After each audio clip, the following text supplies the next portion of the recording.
پسند کی شادی میں رکاوٹ، من چاہا رشتہ نہیں ملتا، تو ابھی بیٹھے بٹھائے تسبیح سے استخارہ کریں۔ ہزاروں لوگ آزما چکے ہیں، شادیاں ہو چکی ہیں الحمدللہ۔ بسم اللہ الرحمن الرحیم۔ ناظرین، آج ہم آپ کے ساتھ ایک نہایت ہی آسان اور مجرب استخارہ کا طریقہ شیئر کرنے جا رہے ہیں، خاص طور پر ان بہنوں اور بھائیوں کے لیے جن کی شادیوں میں بار بار رکاوٹیں آ رہی ہیں، بندشیں لگی ہوئی ہیں یا پسند کی شادی ممکن نہیں ہو پا رہی۔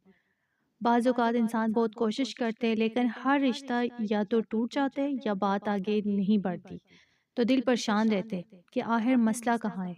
تو ناظرین، یہ تسبیح والا استخارہ ان تمام پریشانیوں کا حل ہے۔ عام طور پر استخارہ مختلف طریقوں سے کیا جاتا ہے، لیکن یہ طریقہ بہت ہی آسان ہے، ہر کوئی خود اپنے گھر میں بیٹھ کر کر سکتا ہے، کسی کے محتاج بننے کی ضرورت نہیں۔ جہاں آپ ہیں وہیں باوضو ہو کر بیٹھ جائیں، نیت صاف رکھیں اور پورے یقین کے ساتھ یہ استخارہ کریں۔ یہ وہ استخارہ ہے جو آپ کو واضح طور پر احساس دلائے گا کہ جو رشتہ آپ کے لیے آیا ہے یا جس سے آپ شادی کرنا چاہتی ہیں، وہ آپ کے حق میں بہتر ہے یا نہیں۔ جب آپ یہ استخارہ کریں گی تو انشاءاللہ دل کو سکون حاصل ہوگا اور آپ کو اشارے کے ذریعے سمجھ آ جائے گا کہ اصل حقیقت کیا ہے، آپ کی تغییر کیوں ہو رہی ہے یا بندش کہاں ہے۔ تو ناظرین، اس استخارے کی سب سے اہم بات یہ ہے کہ اسے صرف ایک ہی بار کرنا ہے، بار بار دہرانے کی ضرورت نہیں۔ جو اشارہ پہلی بار ملے گا وہی آپ کے لیے صحیح ہوگا، کیونکہ استخارہ یقین سے کیا جاتا ہے، شک و شبہ سے نہیں۔ اگر آپ پورے دل سے یقین کامل کے ساتھ یہ عمل کریں گی تو انشاءاللہ آپ کی پریشانیاں ختم ہوں گی اور شادی کے راستے آسان ہو جائیں گے۔ بہت سی بہنوں نے اس استخارے سے فائدہ اٹھایا اور آج الحمدللہ خوشحال زندگی گزار رہی ہیں۔ یہ عمل بہت ہی آسان، مؤثر اور آزمودہ ہے، اس لیے ناظرین آپ سب سے گزارش ہے کہ اس تسبیح والے استخارے کو ضرور کریں، پورے یقین اور اعتماد کے ساتھ، کیونکہ جو بھی اشارہ آئے گا وہی آپ کے حق میں بہتر ہوگا۔ تو ناظرین، سب سے پہلے یہ سمجھنا ضروری ہے کہ استخارہ دراصل ہے کیا اور یہ کیوں کیا جاتا ہے۔ لفظ استخارہ عربی زبان کا ہے جس کے معنی ہے خیر طلب کرنا، یعنی اللہ تعالیٰ سے بھلائی مانگنا۔ جب انسان کسی معاملے میں الجھن، تذبذ یا فیصلہ کرنے میں کمزوری محسوس کرتا ہے، مثلاً رشتہ، کاروبار، نوکری، سفر یا کسی بھی زندگی کے بڑے فیصلے میں، تو وہ اللہ تعالیٰ سے دعا کرتا ہے کہ اے پروردگار، میرے حق میں جو بہتر ہے وہی میرے لیے آسان فرما دے، اور جس میں نقصان ہو اس سے مجھے دور کر دے۔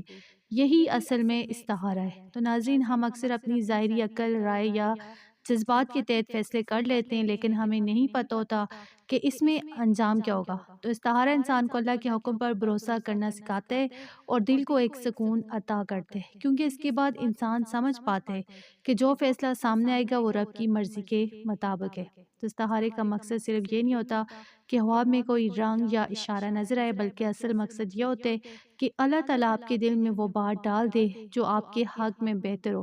بعض اوقات استخارے کے بعد دل ایک طرف مائل ہو جاتے، دل کو سکون ملنے لگتے یا پھر بے چینی پیدا ہو جاتی ہے، تو یہی اللہ کی طرف سے اشارہ ہوتا ہے۔ تو ناظرین، استخارہ ہمیں یہ سکھاتے ہیں کہ ہم اپنی زندگی کے فیصلے اندھیرے میں نہ کریں بلکہ خالق سے رہنمائی لیں، کیونکہ وہی جانتا ہے کہ ہمارے لیے کیا بہتر ہے اور کیا نہیں۔ تو اس لیے جب بھی زندگی میں کسی معاملے میں پریشانی یا تذبذ ہو تو انسان کو چاہیے کہ وہ استخارہ کرے، اللہ سے خیر طلب کرے، کیونکہ جب بندہ اپنے رب سے مانگتا ہے تو اللہ کبھی خالی ہاتھ نہیں لوٹاتا۔ استخارہ انسان کو یقین، اطمینان اور کامیابی کے راستے پر گامزن کرتا ہے۔ تو ناظرین، یہ بات یاد رکھیں کہ استخارہ صرف لوگوں یا کسی ایک مقصد کے لیے نہیں ہوتا، بلکہ ہر بندہ، ہر مرد ہو یا عورت، بوڑھا ہو یا جوان، استخارہ کر سکتا ہے۔ استخارہ دراصل جو ہے اللہ تعالیٰ سے رہنمائی طلب کرنے کا ایک روحانی ذریعہ ہے، اور اللہ کی رہنمائی ہر اس انسان کے لیے جو خلوص دل سے مانگے، چاہے آپ شادی کے لیے پریشان ہیں، رشتہ آ رہا ہے لیکن سمجھ نہیں آ رہی کہ ہاں کرنی ہے یا نہیں، یا آپ کی شادی میں بار بار رکاوٹیں پیش آ رہی ہیں، تو آپ یہ استخارہ کر سکتے ہیں تاکہ اللہ آپ کو صحیح راستہ دکھائے۔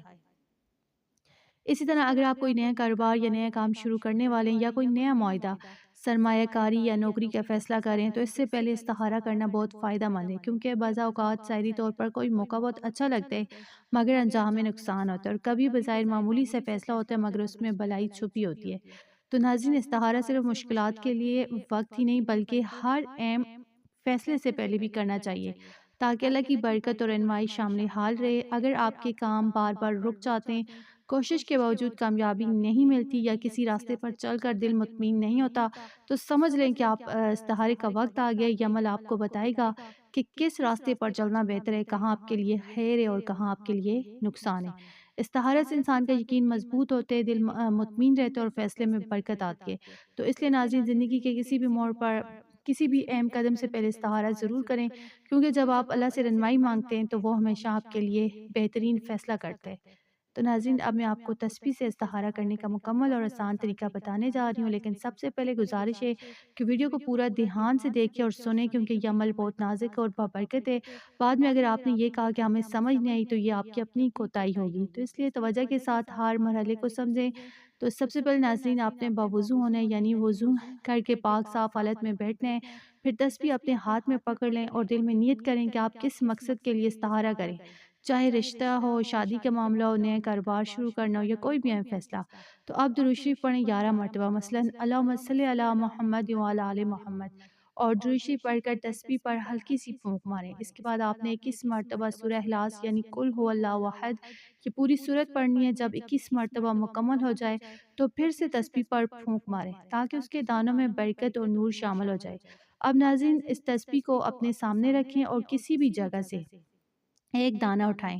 جس جگہ سے آپ نے دانہ پکڑا ہے وہیں سے استخارے کا عمل شروع ہوگا۔ اب آپ نے گنتی اس طرح کرنی ہے کہ جہاں پہلا دانہ ہے، جہاں سے آپ نے دانہ اٹھایا، اس پر آپ نے پڑھنا ہے بسم اللہ، بسم اللہ پڑھیں۔ اس کے بعد جو اگلا دانہ ہے اس پر پڑھیں خیرون یعنی بلائی، اور تیسرے دانے پر پڑھنا ہے شرون یعنی شر یعنی نقصان یا برائی۔ اسی ترتیب سے پہلے پر بسم اللہ، دوسرے پر خیر، تیسرے پر شر، اس طرح باری باری آپ پڑھتے جائیں یہاں تک کہ تسبیح کا آخری دانہ آپ کے ہاتھ میں رہ جائے۔ اب جو بھی لفظ آخری دانے پر آئے گا وہی اللہ تعالیٰ کی طرف سے اشارہ ہوگا۔ اگر بسم اللہ آئے تو سمجھ لیں یہ کام آپ کے لیے اچھا ہے اور اللہ تعالیٰ کی جانب سے اجازت ہے کہ بسم اللہ کریں اور کام شروع کر دیں۔ اگر خیر آئے تو یہ اس بات کا اشارہ ہے کہ اس کام یا رشتے میں بہتری ہے اور یہ آپ کے لیے فائدہ مند ہے۔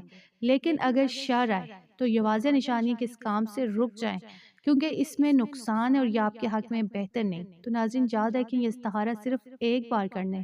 اگر نتیجہ آپ کے مطابق نہ آئے تو دوبارہ نہ کریں، کیونکہ استخارہ یقین کے ساتھ کیا جاتا ہے، شک کے ساتھ نہیں۔ جو بھی اشارہ اللہ کی طرف سے ملے اسے قبول کریں، کیونکہ اسی میں آپ کے لیے خیر ہے۔ اور جب آپ پورے ایمان، دل کی صفائی، یقین کے ساتھ یہ عمل کریں گے تو انشاءاللہ اللہ تعالیٰ آپ کو ضرور بہترین راستہ دکھائے گا، چاہے وہ رشتہ ہو یا کوئی بھی دوسرا معاملہ۔